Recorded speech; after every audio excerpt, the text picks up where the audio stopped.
Pandey ji from Lok Sabha. Thank you sir. मैं महामारी संशोधन विधेयक 2020 के समर्थन में इस सदन में अपना पक्ष रख रही हूं।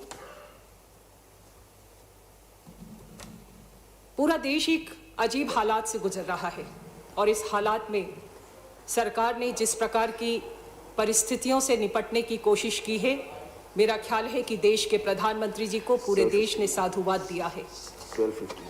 जिस प्रकार की परिस्थितियां रही, उन परिस्थितियों में देश के प्रधानमंत्री जी ने जिस कार्य योजना के साथ धीरे धीरे इन परिस्थितियों से निकालने की शुरुआत की, उन पर लोगों का विश्वास बढ़ा और ये प्रमाण पूरे देश ने अपने समर्थन से उन्हें दिया है। महामारी से निपटने के लिए जैसा कि माननीय मंत्री जी ने अपने विषय में बताया है कि सन 1897 में तत्कालीन अंग्रेज शासकों के द्वारा महामारी की रोकथाम में सरकार की भूमिका को स्पष्ट करते हुए उसे विशेष अधिकार प्रदान करने के लिए कानून बनाया था।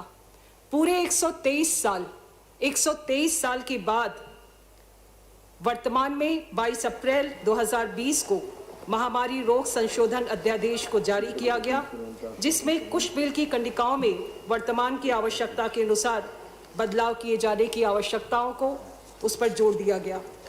हमारे प्रधानमंत्री माननीय नरेंद्र मोदी जी ने महामारी रोग संशोधन अध्यादेश को लाने के पीछे जो उनकी मंशा थी, कोरोना वायरस से फ्रंट लाइन पे बहादुरी से लड़ रहे हमारे हर स्वास्थ्य कर्मी की रक्षा करने की हमारी प्रतिबद्धता मजबूती से है। ये हमारे पेशेवरों की सुरक्षा को सुनिश्चित करेगा और उनकी सुरक्षा से कोई समझौता हम नहीं होने देंगे। इन विषयों को लेकर ये संशोधन विधेयक लाया गया है। ये सर्वविदित है कि किसी भी संकट से लड़ने के लिए सुरक्षा का पहला घेरा सबसे महत्वपूर्ण होता है और अगर हम देश की सीमाओं की बात करें तो हमारे वीर सैनिक अपने प्राणों की परवाह किए बिना जिस प्रकार से मातृभूमि की रक्षा के लिए पूरे जोश से डटे रहते हैं और दुश्मन से हमारी सीमाओं की रक्षा करते हैं, ऐसा ही एक संकट आज हमारे सामने है। ये संकट सीमाओं पर दुश्मनों से नहीं बल्कि कोरोना वायरस कोविड-19 के रूप में सामने आया है। कोविड-19 आज पूरे विश्व में एक गंभीर चुनौती बनकर उभरा है और इस चुनौती से भारत देश ने बहुत मजबूती से लड़ाई लड़ी है। हम भारतवासी जिस प्रकार से इस घटनाक्रम में बाहर निकल रहे हैं, मुझे लगता है कि सरकार ने बहुत सूझबूझ के साथ में इस पर कार्य किया है। लेकिन ऐसे समय पे जो हमारे स्वास्थ्य कर्मी हैं, वो स्वास्थ्य कर्मी अपने जान को जोखिम में डालकर हमारे स्वास्थ्य की रक्षा के लिए खड़े होते हैं। यही हमारी फर्स्ट लाइन ऑफ डिफेंस है, जिस पे कि हमारे स्वास्थ्य कर्मी बहुत मजबूती से हमारी स्वास्थ्य की रक्षा के लिए आगे बढ़ते हैं।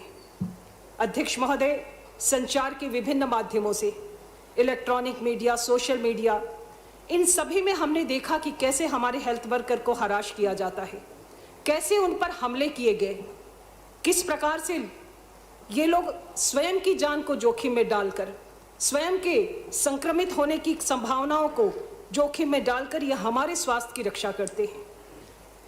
कोरोना वायरस पे कुछ हमले हुए। 2 अप्रैल 2020 को इंदौर के टाटपट्टी बाखल में महिला स्वास्थ्य कर्मियों पर हमला किया गया। उन्हें अपनी जान बचाने के लिए भागना पड़ा। 2 अप्रैल 2020 को हैदराबाद के गांधी हॉस्पिटल में संक्रमित व्यक्ति की मृत्यु के बाद उसके परिजनों ने जिस प्रकार से डॉक्टर और हॉस्पिटल पर हमला किया। 20 अप्रैल को कर्नाटक में हुआ। 14 अप्रैल को दिल्ली में लोकनायक जयप्रकाश नारायण हॉस्पिटल में एक महिला डॉक्टर पर हमला हुआ। 15 अप्रैल को हुआ। सरकार ने इन तमाम परिस्थितियों को देखते हुए 22 अप्रैल 2020 को इस अध्यादेश को लाया। उन्होंने इस बात को इसलिए यह अध्यादेश लाने की आवश्यकता क्यों पड़ी, 123 साल के इस लंबे अंतराल के बाद सरकार ने अगर इस अध्यादेश को लागू करने की कोशिश की तो उसके पीछे ये कारण था। आज देश में देश के प्रधानमंत्री जी ने कोरोना वॉरियर्स के लिए जिस प्रकार का सम्मान प्रदर्शित किया, पूरा देश उनके साथ कंधे से कंधा मिलाकर खड़ा रहा। कहीं हमने उन पर पुष्प से वर्षा की, आकाशीय क्षेत्र से उन पर पुष्प की वर्षा की गई, उनका मनोबल बढ़े, वो अपनी जान जोखिम में डालकर हमारे लिए खड़े हैं। वो अपनी जान, अपने परिवार सभी को छोड़कर, कई लोग तो अपने परिवारों से कई लंबे समय के अंतराल में मिल नहीं पाए। वो अपने परिवार से मिलने के लिए जाना चाहते थे, अपनी बच्ची को देखना चाहते थे, लेकिन जा नहीं पाए। कारण सिर्फ इतना ही था कि वो अपने परिवार को संक्रमण से दूर रखना चाहते थे। लोग महीने महीने तक मजबूती के साथ में काम करते रहे। प्रधानमंत्री जी ने उनके इस कार्य के प्रति उनके कर्तव्य की सराहना की। पूरे देश ने उनके हाँ में हाँ मिलाया।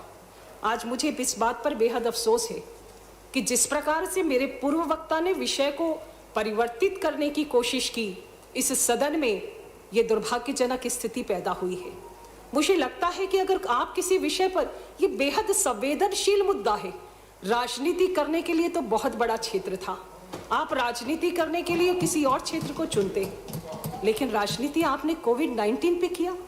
अपने नेताओं को आपने खुश करने के लिए हमारी संवेदना से आपने खेलने की कोशिश की और उनके कर्तव्यों पर आपने प्रश्न चिन्ह खड़ा कर दिया। जो कोरोना वायरस आपके यहाँ पर लगातार काम कर रहे थे, आपके लिए आपकी जान सुरक्षित रहे, आपका परिवार सुरक्षित रहे, हम संक्रमित हो जाएं लेकिन आप सुरक्षित रहें, आपने उस पर कहीं एक शब्द नहीं बोला। निंदक नियरे राखिए, लेकिन जो केवल और केवल निंदा करता हो, ऐसा अगर निंदक साथ रखिए तो हमेशा दुर्भाग्यजनक स्थिति पैदा होती है, जैसा आज इस सदन में पैदा हुई है। हमने कोरोना वायरस की सुरक्षा के लिए इस संक्रमण काल में स्वास्थ्य सेवाओं और सुविधाओं को क्षति से बचाने के लिए वर्तमान बिल में कुछ प्रावधान भी किए गए हैं। सरकार इसके लिए साधुवाद की पात्र है और महामारी से लड़ने में जुटे अगर हमारे कोरोना वॉरियर्स पर हमला होता है तो उन्हें 3 माह से लेकर 5 साल तक की सजा का प्रावधान किया गया है। 50,000 से लेकर 2,000 तक का जुर्माना रखा गया है। स्वास्थ्य कर्मी के खिलाफ हिंसा से यदि गंभीर क्षति पहुंचती है तो ये सजा 6 महीने से लेकर 7 वर्ष तक बढ़ाई जा सकती है। जुर्माना 1 लाख से 5 लाख तक हो सकता है। माननीय अध्यक्ष महोदय, मुझे लगता है सरकार ने इन विषयों पर बेहद संवेदनशीलता के साथ में विचार करके ये प्रावधान किए हैं। मैं सरकार को इस विषय के लिए साधुवाद देती हूँ, माननीय मंत्री जी को भी साधुवाद देती हूँ। और सबसे बड़ी बात है कि ये गैर जमानती है, 30 दिनों में इस पर निर्णय होना है। ये एक बड़ा विषय है। इस बिल में इन अपराधों को गैर जमानती बनाया गया है ताकि आपराधिक तत्वों में कानून का भय व्याप्त रहे और हमारे इन स्वास्थ्य कर्मियों पर कोई हमला या दुर्व्यवहार करने का साहस ना कर सके। अगर हम उन पर हमला करते हैं, अगर हम उन पर दुर्व्यवहार करते हैं, तो जो व्यक्ति अपने स्वास्थ्य की चिंता किए बिना आपके लिए लगातार खड़ा है, उसका मनोबल गिरता है, उसके परिवार का मनोबल गिरता है। ऐसे महामारी के समय में कोई व्यक्ति सामने आने का साहस नहीं कर पाएगा। सरकार ने उनके साहस, उनके मनोबल को बनाए रखने के लिए ही ये विषय रखे हैं। ये प्रावधान उन तत्वों को भी हतोत्साहित करेगा जो शासकीय संपत्ति का नुकसान करते हैं और विभिन्न शासकीय और स्वास्थ्य संस्थानों को करोड़ों रुपए का नुकसान पहुंचाते हैं। कानून न होने के कारण ये लोग नुकसान करने के बाद में बच जाते हैं, उनका मनोबल बढ़ता है और वो फिर दोबारा इस प्रकार की हरकत को करने का साहस जुटाते हैं। अब इस कानून की मदद से ऐसे लोगों को अपने गुनाह का जुर्माना भी भरना पड़ेगा।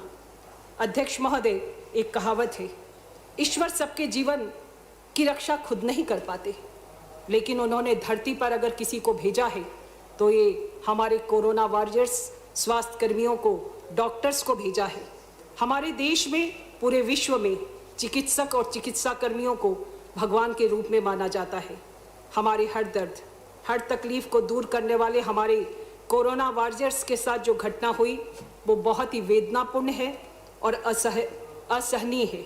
आज इस बिल के माध्यम से मैं अपने इन साथियों पर होने वाले हमलों और दुर्व्यवहार से बचाने जा रहे इस बिल पर जो ये विधेयक लाया गया है, मैं इसका समर्थन करती हूँ और मैं मानती हूँ कि यह हमारा दायित्व है कि जो लोग हमारे लिए अपने प्राणों को खतरे में डाल रहे हैं, जो अपने परिवारों से दूर रहकर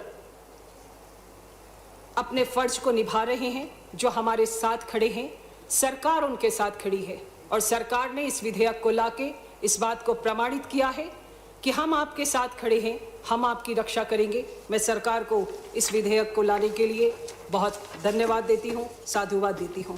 धन्यवाद। Thank you. Honorable Member Shri Derek O'Brien ji. Thank you, sir. Whenever any legislation